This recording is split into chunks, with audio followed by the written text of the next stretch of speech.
El escuchar, hay un porcentaje importante que se retiene, ¿no? Pero si además del escuchar vemos, entonces también con ello aumentamos la capacidad de retener lo que escuchamos también. Entonces, antes de partir, yo quisiera invitarles a orar. Oremos un instante. Y si quieren abrir su micrófono para saber que están ahí, que no se me quedaron dormidos, mejor todavía. Oremos juntos un instante. ¿Para qué? Para que la palabra del Señor, que dice la Escritura, siempre que es viva y eficaz, encuentre en nosotros una tierra fértil. Porque eso es importante. La Escritura no cambia. Esta ha sido declarada por el Señor y se va a mantener porque su palabra no cambia. Pero los que cambiamos somos nosotros. Y como nosotros cambiamos, nuestra fertilidad como tierra muchas veces no está del todo preparada. Y es por eso que debemos permanentemente orar al Señor. Yo les invito a orar un instante. ¿Amén? Padre, en esta tarde nos presentamos delante de ti. Me presento al igual que nuestros hermanos jóvenes que están aquí, nuestras hermanas jóvenes. Nos presentamos para que tu palabra, Señor, no encuentre estorbo en nuestras vidas.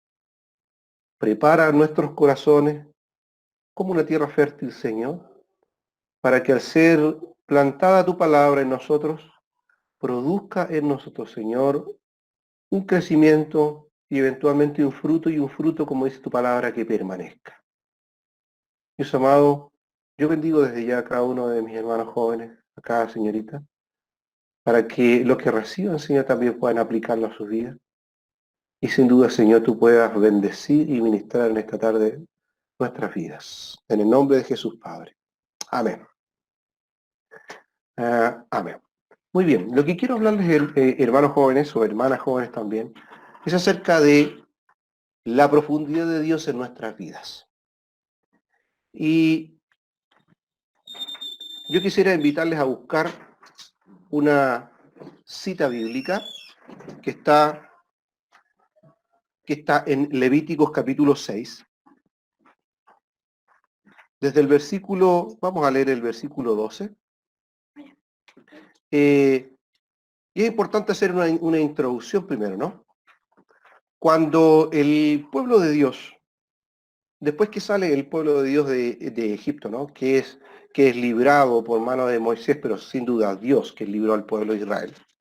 Entonces Dios establece, desde que Moisés sube al monte, ¿no? Establece una forma y el ritual necesario para que el pueblo ahora de Israel se comunique con Dios. Esta forma que Dios establece la describe a través de una serie de rituales que nosotros los vemos, ¿no?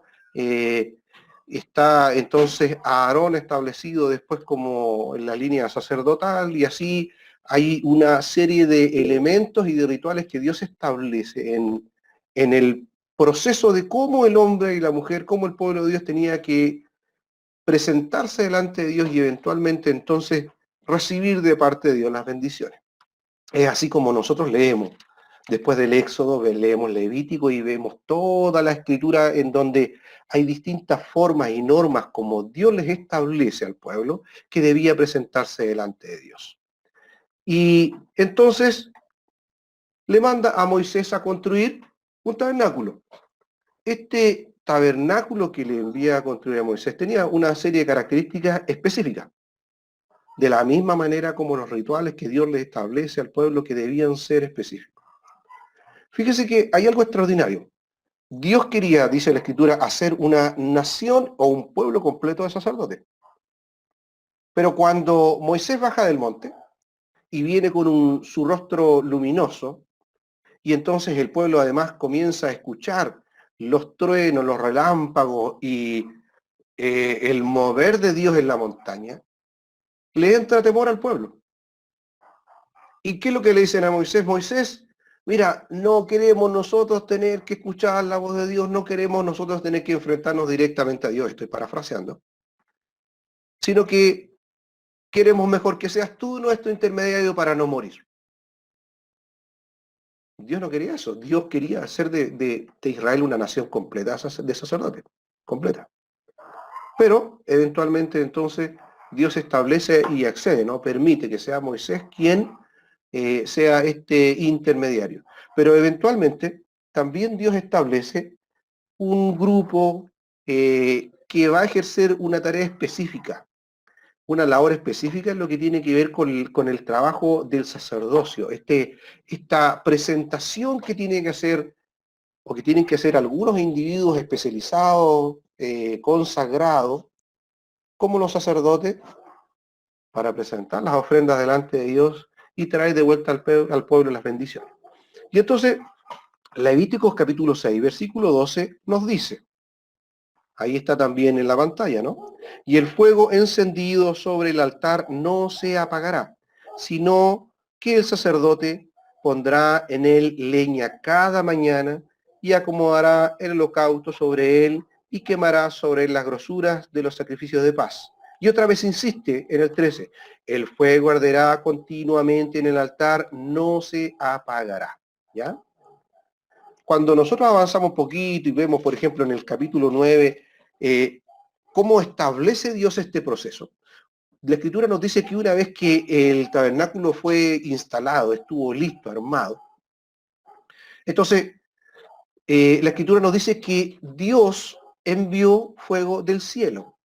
Y este fuego santo, este fuego que venía del cielo, entonces es utilizado en el altar de sacrificio, es utilizado en el altar del incienso, es usado en los candelabros, en todo elemento que se quemaba y se encendía tenía que ser usado este fuego, el fuego que descendió de la presencia de Dios y que inició este primer encuentro o contacto de la presencia del Señor con el pueblo a través de lo que se llamaba el tabernáculo.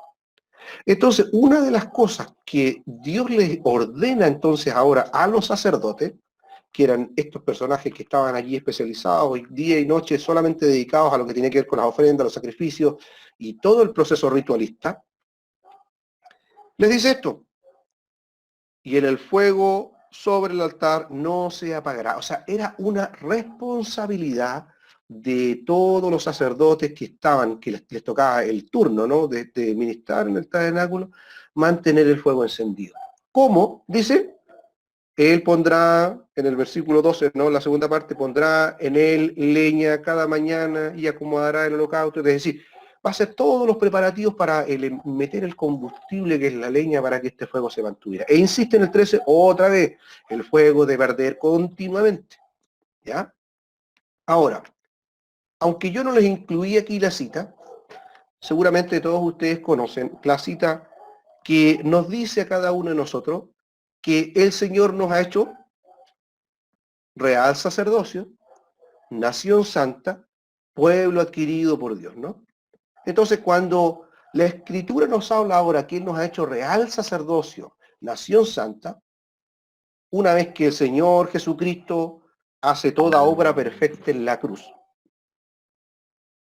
ahora viene entonces una investidura, y es que cada uno de nosotros somos constituidos sacerdotes para Dios.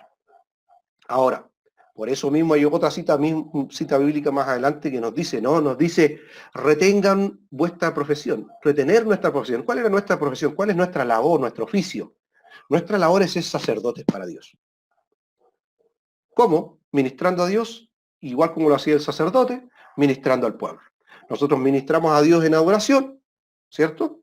Pero también debemos ser y somos embajadores de Cristo, ministrando al mundo lo que Dios nos da. Es decir, Cristo que está en nosotros es lo que nosotros ministramos, compartimos al mundo. Somos de bendición. Somos los que tenemos las llaves del reino también, dice, ¿no? Pero dice que somos una nación de real sacerdocio, nación santa, pueblo adquirido por Dios. Retenga un poquitito eso en su cabeza. Avancemos un poquitito más. Ahora entendemos, cuando escudriñamos la Escritura, que el fuego también es símbolo del Espíritu Santo. ¿Ya? El fuego es símbolo de una llama, es símbolo de, o la llama es símbolo del Espíritu Santo, es poder. Cuando nosotros leemos, por ejemplo, Hechos 1:8, dice, y recibiréis poder, y me seréis testigos. Este poder, cuando nosotros buscamos el término griego que está aquí, habla de dínamo, o también traducido, o de donde viene, es la raíz de dinamita, poder. ¿Ya? Es que ese sentido tiene. Entonces, recibimos poder, recibimos fuego, recibimos dinamita de parte de Dios, que es el Espíritu Santo. Pero ahora, volviendo un poquitito a lo que habíamos hablado, Levítico le dice a los sacerdotes que es su función, su responsabilidad mantener el fuego de Dios, es decir, ahora hacia nuestro tiempo, para ahora, para nuestra revelación, el Espíritu Santo encendido en el altar. ¿Qué es lo que le dice Pablo a Timoteo? Pablo a Timoteo le dice, aviva el fuego del don de Dios que está en ti, que fue entregado por imposición de mano. Aviva el fuego del don de Dios. Está hablando entonces, hay una relación. Ahora el apóstol Pablo hace una relación desde este fuego del altar, de este fuego que estaba dentro del tabernáculo, símbolo del Espíritu Santo. Ahora, como el Espíritu Santo mismo le dice a Timoteo esto, ¿no? Aviva el fuego, es tu responsabilidad que la llama, que este don regalado, que el Espíritu Santo puesto en el corazón tuyo, se mantenga vivo, encendido. Y esa es nuestra labor. Y hoy vamos a hablar un poquitito de eso. Vamos a hablar de nuestra responsabilidad de mantener el fuego encendido en nosotros, es decir, al Espíritu Santo. ¿Amén? Y seguimos entonces. Yo les voy a nombrar al menos dos cosas que son necesarias para que podamos mantener el fuego encendido en nuestras vidas. La Escritura, cuando nosotros leemos los primeros capítulos de Hechos y vemos cómo creció la iglesia, dice que la iglesia crecía en, primero, escudriñar o insistir en la doctrina de los apóstoles, ¿no? Si alguno recuerda el pasaje, ¿cierto? Es decir, estar permanentemente en la doctrina significaba escudriñar la palabra. Pero aparte de eso dice que oraban juntos, tenían comunión juntos, compartían el pan juntos y además tenían, dice en los versículos que siguen, favor con todo el pueblo. Y el Señor añadía después, dice, los que habían de ser salvos. Es decir, el crecimiento del cuerpo de Cristo, de la iglesia, se daba por estos elementos, por retener la doctrina de los apóstoles, que primero significa escudriñar la palabra. Como ustedes ven una imagen ahí, dos jóvenes que están escudriñando la palabra, leyendo la escritura, tomándola no solamente como una lectura recreativa, sino como profundizando en ella, escudriñando, estudiándola, inquiriendo en ella qué es lo que el Señor quiere de mí, qué me está diciendo a través de la palabra. Entonces, yo tomo solamente dos elementos, no voy a nombrar los otros porque hay dos que son esenciales. ¿Cómo mantenemos el fuego encendido en nuestra vida? Primero, leyendo, escudriñando la escritura, reteniendo la doctrina de los apóstoles permanentemente, con eso el cuerpo de Cristo y la iglesia del primer siglo creció. Es fundamental. ¿Por qué? Porque si yo le pregunto a ustedes jóvenes, si alguno de ustedes conoció a Cristo en persona, ninguno de nosotros le conocimos en persona. Aún nuestros abuelos, por más viejos que fueran y que nacieran al principio del siglo, no alcanzaron. Ninguno de nosotros tuvo presencialmente con Cristo. Es decir, las palabras de Cristo están, y lo vemos en los evangelios, ¿no?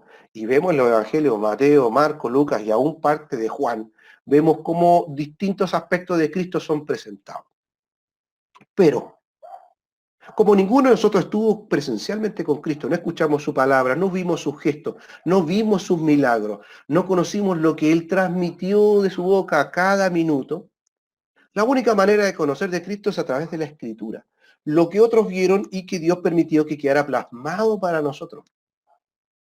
Pero además, las Escrituras dice que nos enseñan, nos redarguyen, nos corrigen y nos instruyen en justicia, ¿no? Dice, toda la Escritura es inspirada por Dios y útil para.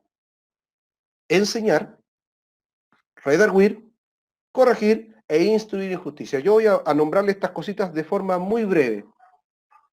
Cuando nos habla la Escritura que es útil para enseñar, la enseñanza tiene que ver con colocar algo en nosotros que no está, mostrarnos algo que no conocemos y aprenderlo. Ahí está la enseñanza. Segundo, dice, para redarguirnos. El redarguir, cuando uno busca la definición de redarguir, significa convencer a otro a través de argumentos sólidos y válidos de que algo es correcto. El redarguir es eso. Es que la Escritura nos enseña, bueno, no solamente nos enseña, sino que nos muestra con argumentos válidos que cierta forma de pensar, que cierta forma de actuar, que cierta manera de conducirnos no es la mejor y que hay otras mejores. Por ejemplo,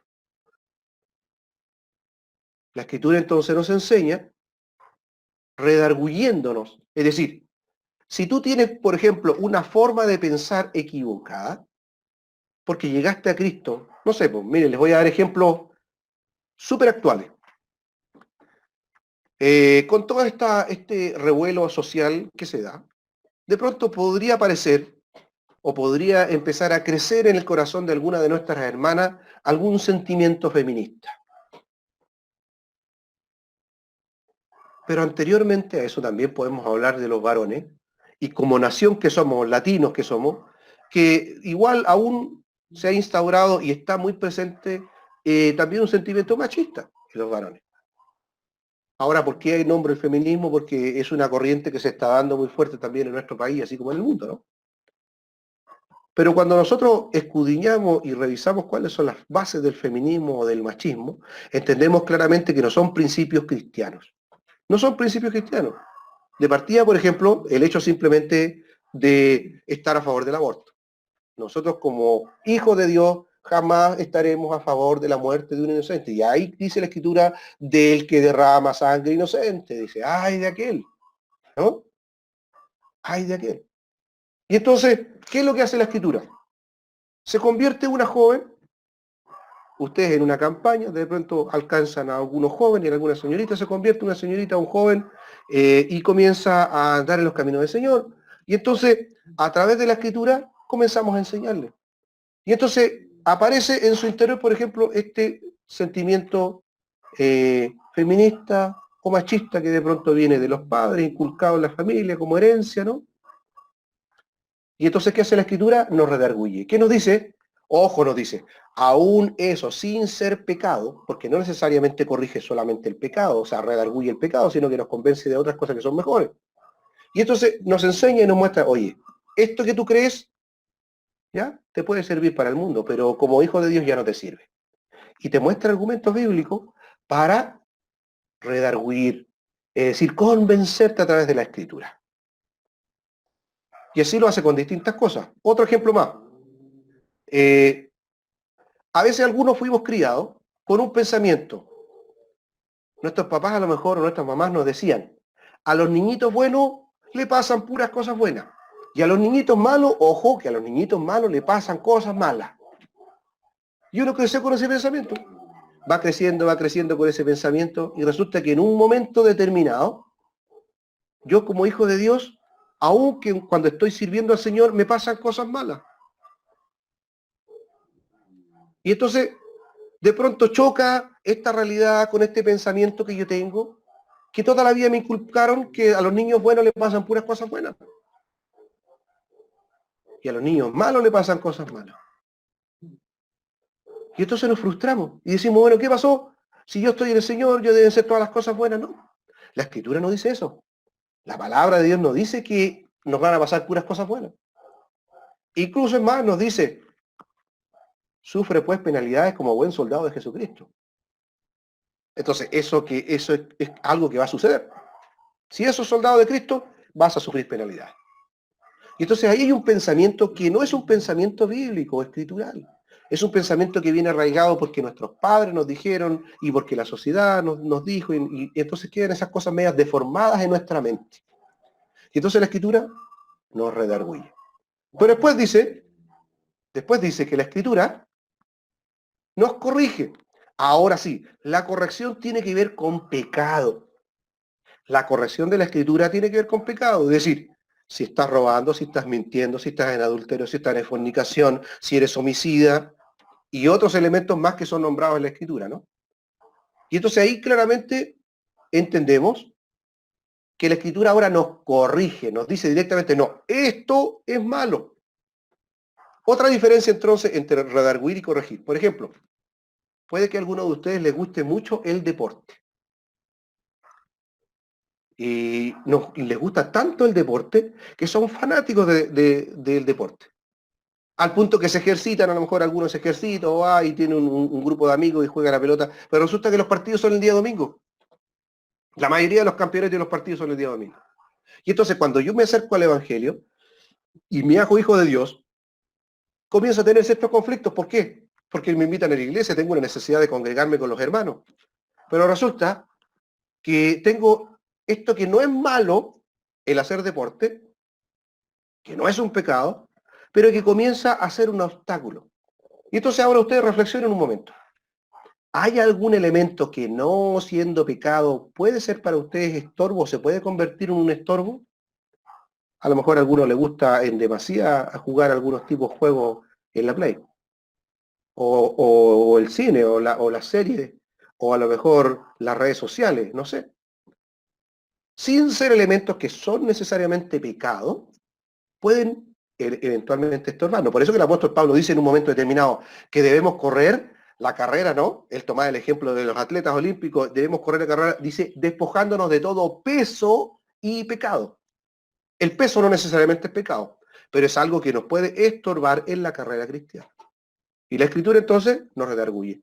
Pero si eventualmente, por ejemplo, hemos sido ladrones, no sé, y venimos a Cristo, ya inmediatamente ahí entonces la escritura nos corrige, porque el robo es un pecado. Y después al final dice que la escritura es útil para instruirnos en justicia. Yo les he explicado mucho a los hermanos acá que la instrucción en justicia tiene que ver con un mentoreo, con una enseñanza práctica. No es solamente lo que estamos haciendo aquí, que es una enseñanza teórica. La instrucción en justicia tiene que ver necesariamente con un modelo. Dios establece modelos que nos enseñan a vivir la vida cristiana. Nuestros líderes, nuestros padres, nuestros pastores, los maestros de escuela dominical y los que Dios ha establecido para ayudarnos al crecimiento. Son modelos. Y entonces nos instruye en justicia. Significa una instrucción, es un mentoreo, una enseñanza a través de una forma práctica. Aprendemos la vida cristiana. Ok, ahí estamos hablando de un aspecto. Instruirnos en la palabra, leerla. Pero el segundo, como mantenemos el fuego encendido en nuestras vidas, es orando. La oración es fundamental porque a través de ella nos conectamos con Dios. La oración es igual que una herramienta que necesita ser enchufada. Y usted cuando levante las manitos así, yo lo voy a poner aquí para que usted las vea, cuando uno levanta las manos al Señor, es como estar queriéndose enchufar a la presencia del Señor. Usted puede ser la herramienta puede tener la herramienta último modelo, la más moderna. A mí me gusta mucho la carpintería y esas cosas, ¿no? Puedo tener el serrucho último modelo que corta con ángulo en 45, en 30, en 90, y se gira para allá, se gira para acá, la puedo levantar, girar, acomodar, extender. Pero si esta no se enchufa a la corriente, por muy moderna que sea, no tiene y no puede cumplir su función. Hermanos, la oración es nuestro combustible a Dios. Es nuestro combustible, es esta capacidad de enchufarnos, es la corriente que recibimos a través de este enchufe cuando ahí nos levantamos las manos. La oración nos conecta con Dios. La oración nos une con su espíritu y a través de esa unión entonces recibimos de Dios y también le manifestamos a Dios lo que está en nuestro corazón. Denme un instante, voy a prender la luz porque ya siento que está muy oscuro aquí, ¿no? Muy bien. Sigamos entonces. Estamos hablando de cómo mantener el fuego de Dios encendido en nuestras vidas. Y ya nombramos dos. Escudriñando la palabra del Señor, pero también la oración. Hay otros más. Hay otros como que yo les nombré, ¿no? Pero estos son fundamentales, necesarios al menos para la vida íntima y personal con Dios. Pero mire, Ahora vamos a mirar para afuera, nuestro entorno, vamos a mirar el empedrado. Y un consejo que yo quiero darle. Si quieres que el fuego del Señor esté encendido en ti, que no sea dañado, que no se apague la obra del Espíritu Santo en tu vida, rodéate de personas que con su ejemplo y palabras te impulsen a ser mejor cristiano o cristiana.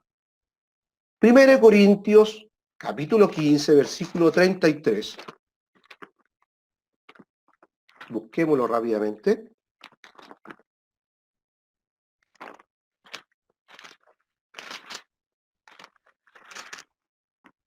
15:33 dice así: no erréis o no te equivoques.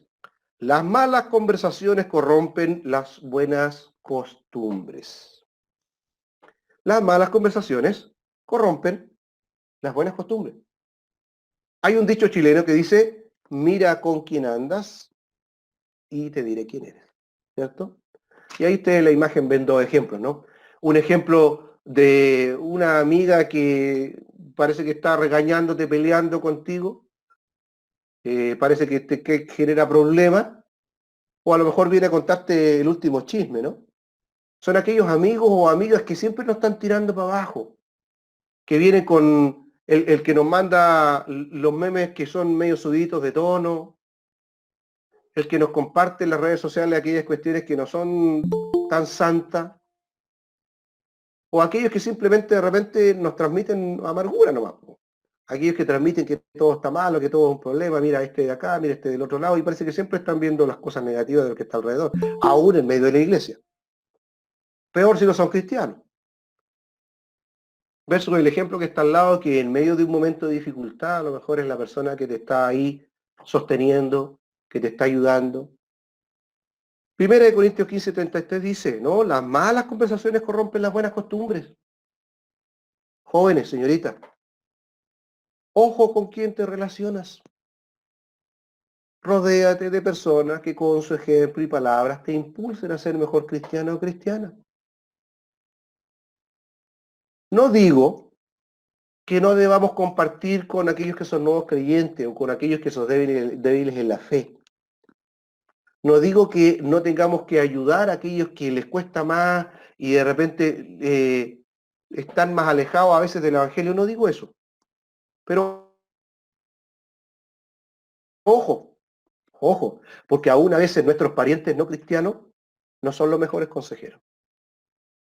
Y a veces pasa que aún en medio de la iglesia tenemos amigos o amigas que no siempre nos dan el mejor consejo. Por eso es importante que si tú vas a trabajar con alguien y estás instruyendo a alguien para que éste crezca en el Evangelio, ok, él reciba de ti y no que él te contamine a ti. Eso es importante. ¿Por qué? Porque definitivamente lo que recibimos a través de la comunicación puede corromper nuestra buena conducta. Por eso es un consejo importante. Si quieres mantener la llama de Dios en ti, que es nuestra responsabilidad, como lo tenían los sacerdotes, y como se lo dice también el apóstol Pablo, tiene nuestra responsabilidad. Entonces, ojo, que no nos contaminemos con aquello que escuchamos, con lo que nos dicen, con lo que nos mandan. Y si tú tienes un hermano en Cristo que insiste en mandarte cosas a veces subidas de tono, dile con amor, hermano, no envíes esto, esto no nos edifica, no te ayuda a ti ni a mí. No lo compartas. Eso es importante. Hoy en día, que hay tanta juventud en el mundo contaminada con odio en su corazón, ¿no? Alguien manda por ahí una imagen de que están golpeando a un carabinero y todos le ponen abajo me gusta. ¿Es de un cristiano estar a favor de la violencia contra quien sea? No lo es. No lo es. Y a veces le ponemos me gusta a ciertas frases, a ciertos elementos que son ideologías que no tienen nada que ver con el cristianismo. Y le ponemos un me gusta y eso significa que es como decir, ya yo estoy de acuerdo con lo que tú dices. Pero ¿eso te está edificando? Eso es importante que lo analicemos, ¿no? Para que la llama del Señor esté puesta en nosotros. Otro consejo más. Dile no a los pequeños pensamientos que se convierten en hábitos mentales y eventualmente en conductas arraigadas. Ahí tienes dos ejemplos. Una joven que está haciendo el ejemplo de un arma, ¿no? Cómo nuestros pensamientos o cómo un pensamiento que puede alojarse en nuestra mente puede eventualmente generarnos un tremendo daño. Es casi como un arma puesta en nuestra sien. Ojo, vamos a leer lo que dice Cantares 2.15. Yo les invito a que busque conmigo allí. El libro de Cantares es un libro que está escrito de manera poética, ¿ya? Tiene un lenguaje poético que a veces no es fácil del todo de interpretar, pero si ustedes buscan a través de una Biblia de estudio, van a poder encontrar en ella una riqueza importante en el libro de Cantares. Cantares 2.15 dice: cazadnos las zorras pequeñas que echan a perder las viñas, porque nuestras viñas están en cierne, o lo que significa que están a punto de dar frutos. ¿Qué es lo que nos dice aquí Salomón? Porque Salomón es el que escribe Cantares. ¿Qué es lo que escribe a través de esta forma poética? Uno de los mayores problemas que tienen en general, lo que tenían en general los agricultores y aquellos que tenían viñas plantadas, era que aun cuando cercaran la tierra que tenían plantada con las viñas, en muchas veces entre palo y palo, entre la reja, quedaban pequeños espacios. Esos pequeños espacios eran suficientes para que se metieran estos pequeños animalitos. Los zorritos hay de distintos tamaños, pero hay algunos que son muy pequeñitos. Y eran los que se metían entre medio de la rendija de los cercos y llegaban hasta las viñas, hasta las parritas de uva, cuando estaban a punto de empezar a dar fruto, cuando estaban desde el proceso de floración en adelante. ¿Qué es lo que hacen estos animalitos? Se comían los brotes nuevos. Y entonces cuando una parrita estaba a punto de manifestar un fruto, de dar un fruto, venían en ese periodo de tiempo en donde estaban floreciendo las parritas, venían las zorritas pequeñas, se metían entre medio, que no se veían bien, se camuflaban, eran chiquititas y se comían, y en una pasada podían destruir toda una plantación. Entonces, Salomón pone este ejemplo y nos dice: caza las zorras pequeñas. Ojo, jóvenes, señoritas, los pequeños pensamientos, no son los grandes pensamientos, no son los grandes pecados. Ningún hombre o mujer, ningún joven o señorita cae en un pecado grande de una vez. Ninguno peca así de una vez. ¿Sabes lo primero que hace el diablo? Entra con pequeños pensamientos que, si tú los permites, se convierten en hábitos mentales. Por ejemplo, no, si yo no voy a poder. No, no creo. Siempre cuando yo llego a este punto me va mal. Yo trato, pero parece que el Señor no me escucha, entonces como el Señor parece que no me escucha, el diablo hace lo que quiere y siempre pierdo, no logro, no puedo. Una y otra vez, frente a la misma situación, llega el mismo pensamiento que tú albergas en tu mente y que lo mantienes allí. Y son esas pequeñas zorras que se meten y que cuando Dios está a punto o está queriendo dar un fruto en algún área en tu vida, viene el enemigo con esos pequeños pensamientos, con pequeñas cositas. Si un meme subido de tono, ¿qué nos puede hacer? ¿Qué nos puede hacer, jóvenes? Y yo les voy a hablar a ustedes claramente porque también soy padre, ¿no? ¿Qué nos va a hacer mirar un escote un poquitito pronunciado? ¿Qué nos va a hacer mirar un pantaloncito algo ajustado o una faldita corta? ¿Qué nos va a hacer? Si es natural. Y empiezan los pequeños pensamientos. Lo mismo las señoritas, ¿no? ¿Qué nos va a hacer, po? Mirar a un joven que sale ahí con torso desnudo, de repente que te mandan, o que aparece por ahí en una imagen o en alguna película. ¿Qué nos va a hacer? ¿Qué más nos va a hacer mirar una película y mientras estamos mirando una película romántica, ver una escena de amor ahí y a veces ciertas acciones medias explícitas? ¿Qué nos va a hacer? Pero son los pequeños pensamientos que se albergan en nuestra mente que se convierten en hábitos mentales y eventualmente se transforman en conductas arraigadas.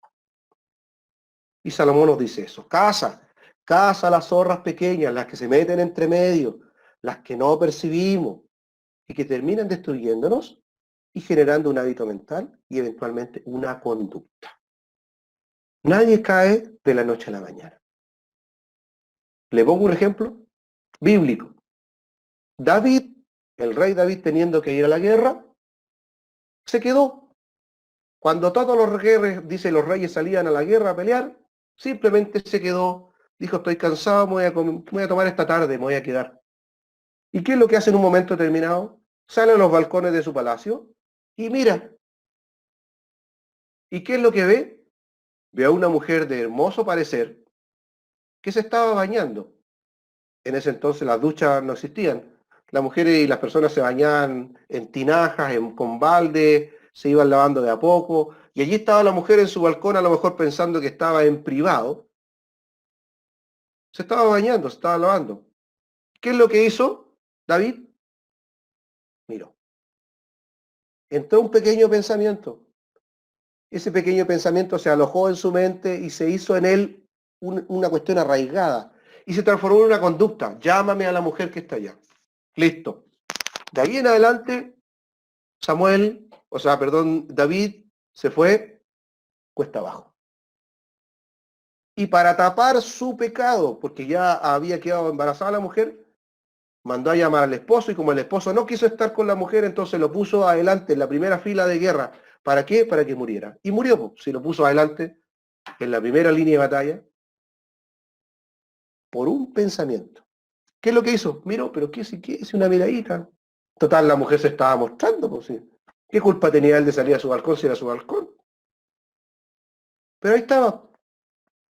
Y ahí estaba la mujer. Bastó con que mirara un momento más. Y alojar un pensamiento. Y le significó que tener que huir de su hijo, eventualmente. No poder construir el templo de Dios. Y que le tuviera que ser su hijo Salomón. ¿Y cuántas cosas más?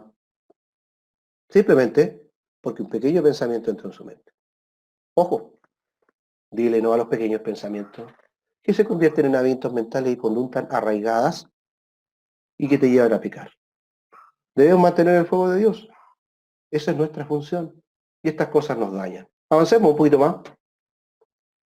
Ahora, yo les voy a invitar a que busquen el libro de Ezequiel, capítulo 47.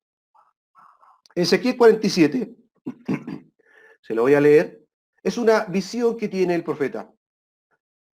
Dios le muestra a través de un varón, ¿no? A través de un ángel, un varón de Dios que pudo haber sido el mismo Dios.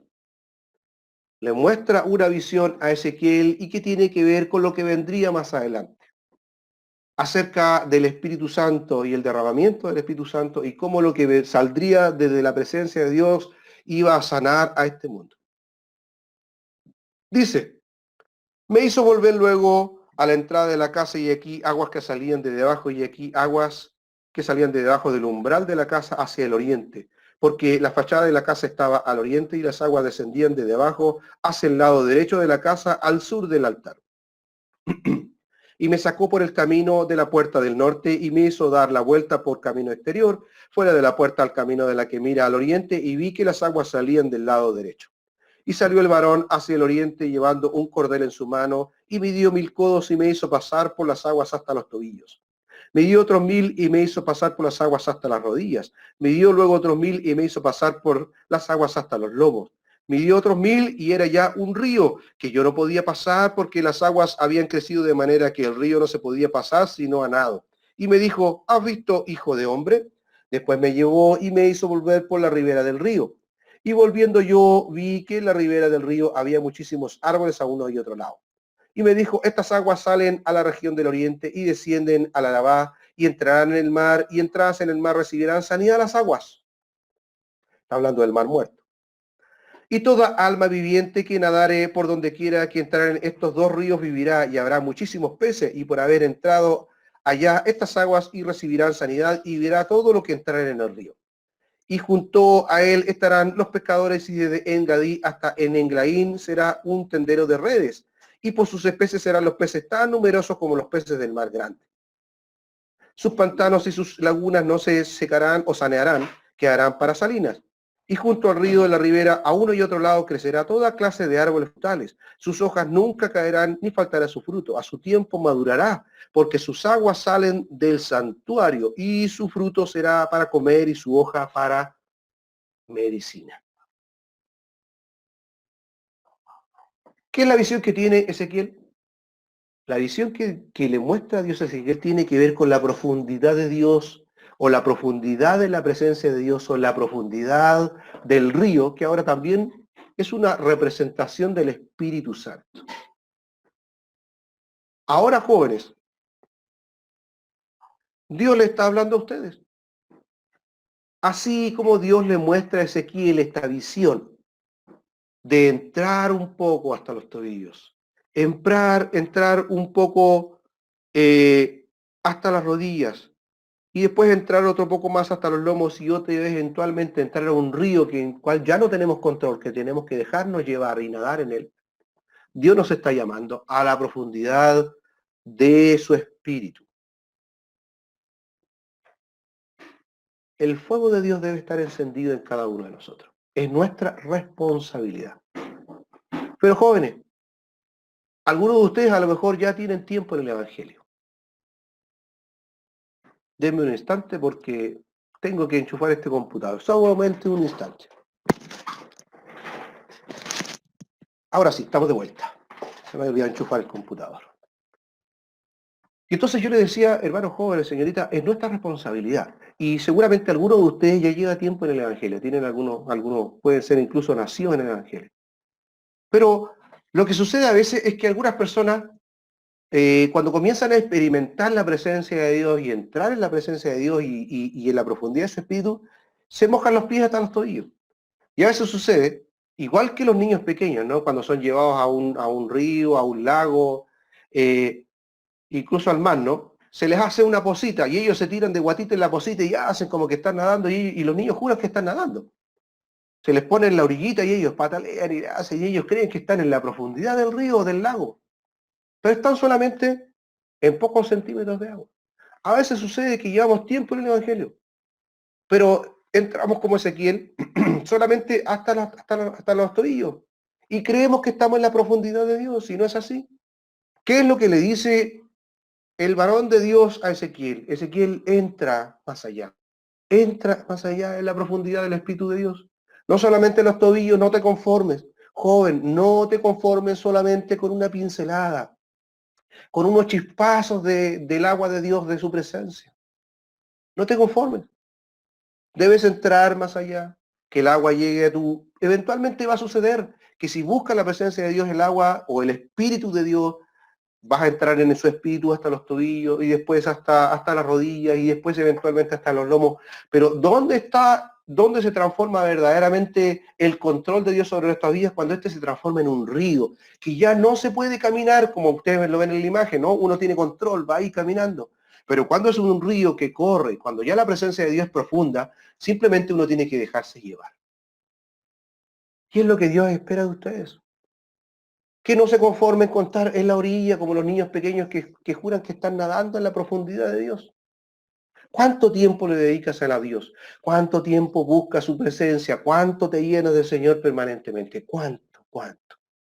¿Cuáles son las experiencias sobrenaturales que tú puedes decir? Yo he tenido estas experiencias sobrenaturales con el Espíritu Santo. Eso es lo que tienes que buscar.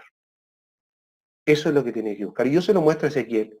Y le dice, las aguas que salen de debajo del altar, dice, van a ser para sanidad. Y por donde quiera que corra la presencia de Dios y el río de Dios, el Espíritu Santo, va a producir sanidad. Y dice incluso la última parte, que los árboles que están plantados junto a las aguas, dice que van a dar fruto a su tiempo, que va a madurar, y aunque su hoja va a ser para medicina.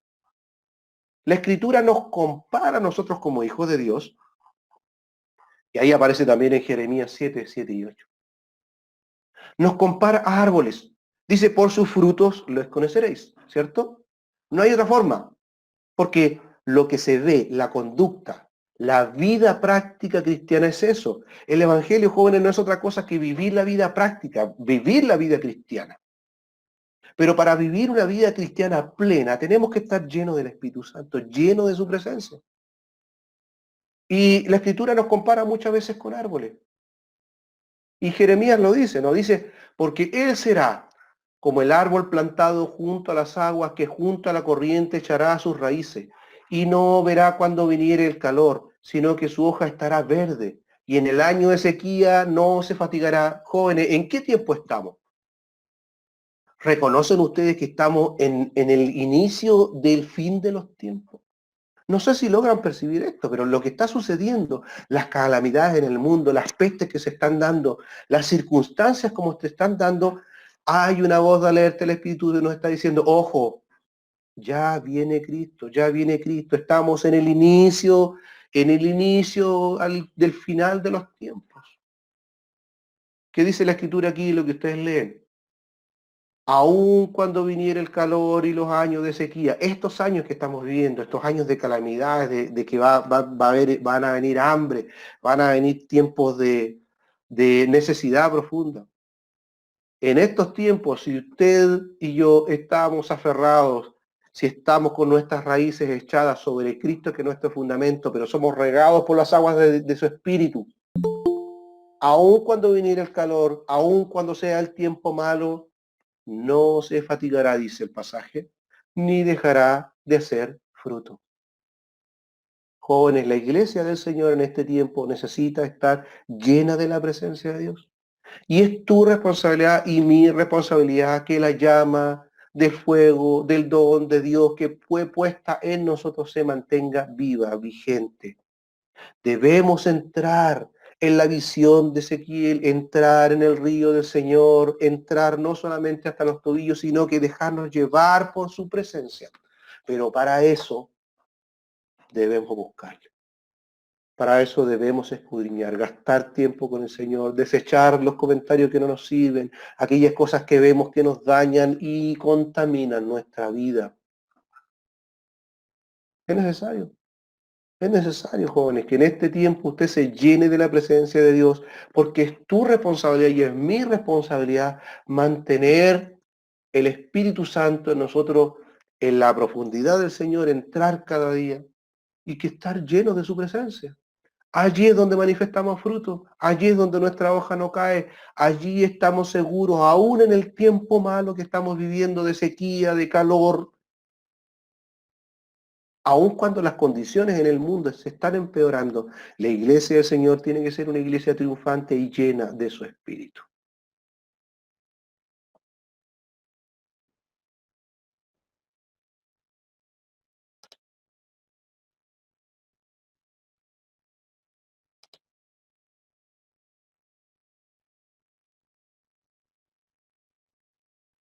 Yo quiero, jóvenes, invitarles a orar.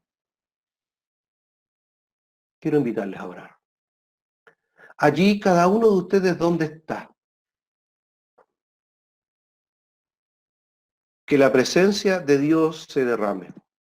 Pero yo le comentaba, ¿quién me escribía? Diego, Daniel. ¿no? Diego creo que me había escrito, Daniel. si no me equivoco, o Daniel. Daniel me escribió. Yo le decía, le escribí yo ahí, Daniel, mira, yo no tengo ni un inconveniente en ministrarles, en compartir la palabra, pero yo no puedo estar antes de las 8. ¿Sabe por qué? Nosotros comenzamos acá en Curama, tenemos hacia el lado de Placilla, hay unas tomas. Y en estas tomas que se dieron, tenemos varios hermanos haitianos nuestros que se les dieron un terreno y un espacio. Los hermanos ahora poco a poco han comenzado a construir sus casitas. Ahí están levantando sus medaguas, sus cosas, pero están organizaditos. Hoy día fue el primer día que nos juntamos con ellos y comenzamos un tiempo de culto en ese lugar. Partimos para allá, en medio de la tierra, en medio de la nada, ahí donde tienen sus casitas, nos instalamos y comenzamos un tiempo devocional. Eh, Créanme que la presencia del Señor se derramó allí de una manera extraordinaria. Estuvimos una hora con ellos, mientras nosotros estábamos en reunión con los varones, mi esposa y un par de hermanas más, tenían un baratillo para regalarle a los niños y a las personas que quisieran ropa que nos habíamos conseguido. Mientras se hacía una labor social, por otro lado nosotros estábamos orando, presentando el lugar, estableciendo el reino de Dios allí. Y la presencia de Dios se derramó. Y una de las cosas que yo le manifestaba a nuestros hermanos haitianos era que ellos necesitan establecer el reino en ese lugar y estar llenos de la presencia de Dios. para que no se empiecen a meter los delincuentes, los narcotraficantes, y empiecen a hacer de ese lugar un lugar que recién se está levantando un antro de perdición, sino por el contrario, que la presencia de Dios gobierne allí.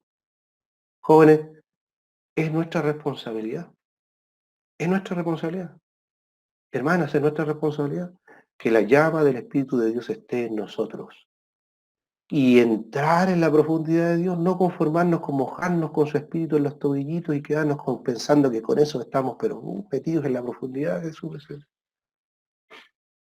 Pero para eso tenemos que revisarnos. Yo los invito a hacer una reflexión, escudriñese un momento. Porque la mayoría de las veces, por no decir todas, sabemos exactamente, como dice un dicho muy chileno, dónde nos aprieta el zapato.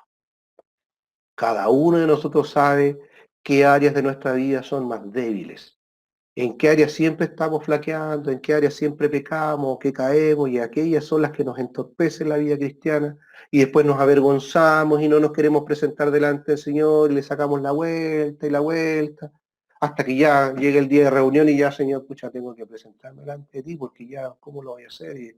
Y ha pasado días porque me da vergüenza, porque otra vez lo mismo. Y así juega el enemigo en nuestra mente y nos mantiene así, con el límite, como cuando uno anda con el auto con la última luquita de benzina y que tú no sabías en qué minuto la luz amarilla se nos va a apagar y vamos a quedar en pana. Así muchas veces andamos en nuestra vida cristiana. Ahí, expectante del marcador, de la rayita y de la luz que se nos prendió, y parece que nos gusta vivir al límite así cuando podemos estar llenos de su presencia, ser usados por Dios. Yo te invito a orar. ¿Qué aspectos en tu vida necesitan ser tratados? Primero, a lo mejor hay algo que la Escritura necesita enseñarnos, pero a lo mejor no solamente eso, a lo mejor tengo un pensamiento en mí que se ha quedado alojado y que no es correcto, que no tiene que ver necesariamente con la Escritura y el Espíritu Santo quiere redarguirme. O derechamente a lo mejor hay un pecado en mí, que es el pecado regalón, que viene de vez en cuando y que me atormenta, y el Espíritu Santo quiere corregirnos. Pero por sobre todo, Él nos da el ejemplo de vida de un hombre que se entregó. Nuestro Cristo se entregó por completo.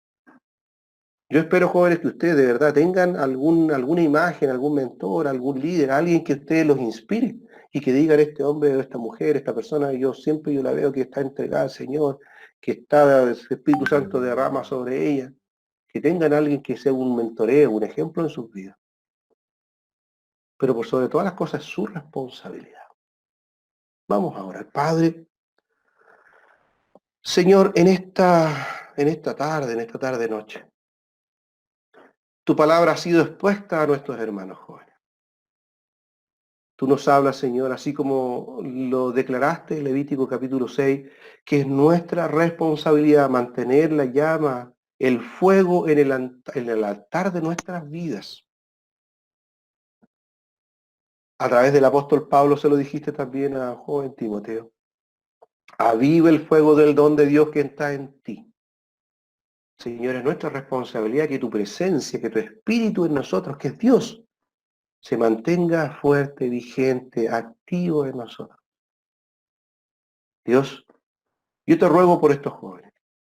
Escudriñanos con tu Espíritu Santo, háblanos, danos discernimiento. Si hay algún aspecto de nuestra vida que no nos hemos dado cuenta, un pensamiento, una forma en nuestro ser y pensamiento que no te glorifican, que nos dañan, que nos estorban, aún sin ser pecado, que a veces me impiden, Señor, servirte como corresponde, porque lo prefiero antes que tu presencia, antes que tiempo contigo. Ayúdanos, Señor, a sacarlo de nuestra vida. Padre, y si derechamente hay un pecado, algo que ya nos estorba, derechamente un mal en nosotros, ayúdanos, Señor, a ser valientes, a apartarlo de nuestra vida, Señor. Porque tu palabra es clara y dice, Señor, que aquellos que practican el pecado no entrarán en el reino de los cielos. Señor, ¿y de qué sirve tener y vivir toda una vida intentando ser cristiano y al final perder nuestra salvación? Dios amado, yo te ruego por estos jóvenes. Hazlos valientes, como jóvenes valientes y fuertes que son. Pon en ellos, Señor, tu Espíritu Santo. Éntralos, Señor, en la profundidad de tu presencia. Que no se conformen, Señor, con mojar sus pies en el río, solamente hasta sus tobillos, aún hasta sus rodillas. Empújalos, Señor, con tu presencia a entrar en el río de Dios, en tu presencia, en tu Espíritu. Porque allí, Señor, simplemente ya no nos somos nosotros los que controlamos. Simplemente tenemos que dejarnos llevar. Y tú, Señor, siempre nos llevarás, Señor, a buen puerto. Tú nos llevarás, Señor, en tus caminos y harás con nosotros lo que es necesario. Ruego por cada uno. Si hay alguno de nuestros hermanos jóvenes o señoritas que está pasando por pensamientos destructivos, Señor. Si hay alguno de pronto que siente que no es mejor, que siente que no puede. Señor, yo ahora declaro en el nombre de Jesús que tu Espíritu Santo rompa todo pensamiento, toda cadena de opresión o de amargura, toda depresión que se esconde a veces en pequeños pensamientos y que dañan el corazón de mis hermanas o hermanos. Señor, te pido, tú nos ayudes y ayudes a estos jóvenes a renunciar a todo pensamiento que les daña, que los apoca, que los hace sentir, Señor, que no son dignos simplemente porque no están bien contigo. Ayúdanos a dejar el mal, a arrepentirnos, a dar media vuelta y no seguir haciendo aquello que nos daña. Queremos tu presencia, Señor, en nosotros, que nos llenes cada día. Señor, yo te lo ruego y te lo pido en el nombre de nuestro Señor Jesucristo. Amén. Amén. Hermanos jóvenes, hermanas señoritas, el fuego del Señor es nuestra responsabilidad en nuestra vida. Yo les he dado algunos consejos, algunas cosas. Hay otras cosas más que ustedes pueden encontrar en la Escritura, pero al menos algunos. Tómenlo, recíbanlo y espero que haya sido algo beneficioso para ustedes. Amén. Les bendigo.